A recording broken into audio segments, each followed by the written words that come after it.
বলছে, অভিযোগ করছে যে তাদের প্রায় 700-র মতন ভোটার লোক রয়েছে, সেখানে দেখা যাচ্ছে 500-র অধিক লোক ভোটের লিস্টে নাম নেই। তারা লোকসভা নির্বাচনে ভোট দিয়েছে, তবে এক্ষেত্রে দেখা যাচ্ছে তারা লিস্টে নাম নেই। সে কারণে তারা আজ ডিএম এর ওখানে আসছে এবং তারা অভিযোগ করছে বিরোধীদের চক্রান্ত হতে পারে লিস্টে নাম না থাকার কারণে। আমি দায়িত্ব নিয়ে বলছি, এই যাদের নাম নেই ভোটার লিস্টে, তারা যদি ভারতবর্ষের বৈধ নাগরিক হয়, তারা যদি অনুপ্রবেশকারী না হয়, অবশ্যই তাদের নাম আগামীতে ভোটার লিস্টে উঠবে। তারা অ্যাপ্লিকেশন করবেন। 8ই ডিসেম্বর থেকে 9ই জানুয়ারি, এই দীর্ঘ 1 মাস সময় নির্বাচন দপ্তর দিয়ে রেখেছে। এর মধ্যে নেসেসারি ডকুমেন্টের একটা ডকুমেন্টস দিয়ে অ্যাপ্লিকেশন করবেন, আপনার ডকুমেন্টস ভেরিফিকেশন হবে, আপনার নাম ভোটার লিস্টে উঠে যাবে। কিন্তু যারা অনুপ্রবেশকারী তাদের ক্ষেত্রে কিন্তু ভোটার লিস্টে নাম আসবে না। আপনারা আতঙ্কিত হবেন না। আপনারা যারা এসেছিলেন আজকে ডিএম অফিসে, তাদের নাম আশা করি উঠে যাবে। আপনার ডকুমেন্টস দেবেন সঙ্গে। এই আপনাকে ভারতবর্ষে থাকতে হলে যেমন আপনার জমিটা আছে বাড়ির, সেই বাড়ির জমির যেমন দলিল আছে, ঠিক সেই রকমই ভোটার হতে গেলে ভোটার লিস্টে আপনার নাম থাকতেই হবে এবং নাম থাকবেও। আপনারা আতঙ্কিত হবেন না। নির্বাচন কমিশন শেষ 2002 সনে এসআইআর করেছিল। দীর্ঘ 23 বছর বাদে আবার ভারতবর্ষে এবং বিহার হয়ে গেছে, আরো 12টি রাজ্যে এসআইআর শুরু হয়েছে, সেই নোটিফিকেশন হয়ে গেছে। তো এসআইআর শুরু করার বা এসআইআর করার এক মুখ্য উদ্দেশ্য হচ্ছে কারা ভোটার, কারা অনুপ্রবেশকারী, কারা মৃত, কারা স্থানান্তরিত, এই জিনিসগুলোকে পরখ করে নেওয়া।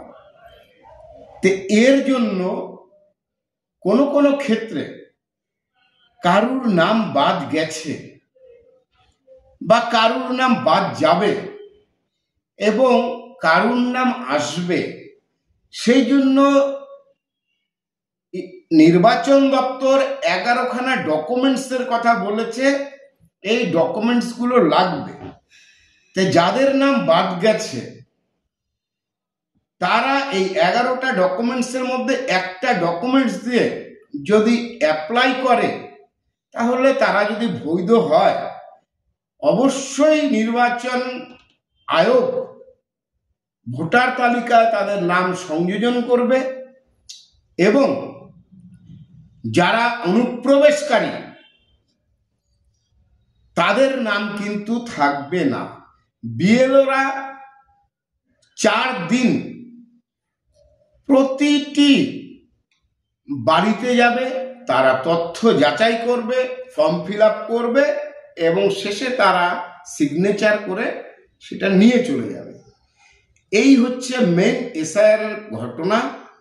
এসআইআর এর ফলে এসআইআর করা মানে একটা রাষ্ট্রের পক্ষে খুব জরুরি এবং আমরা যারা বৈধ নাগরিক ভারতবর্ষের, তাদের পক্ষে অত্যন্ত জরুরি। কারা বৈধ, কারা অবৈধ, কারা অনুপ্রবেশকারী, এটা জানার হক এবং আমাদের সারা বৈধ নাগরিক ভারতবর্ষে যারা আছে তাদের উচিত।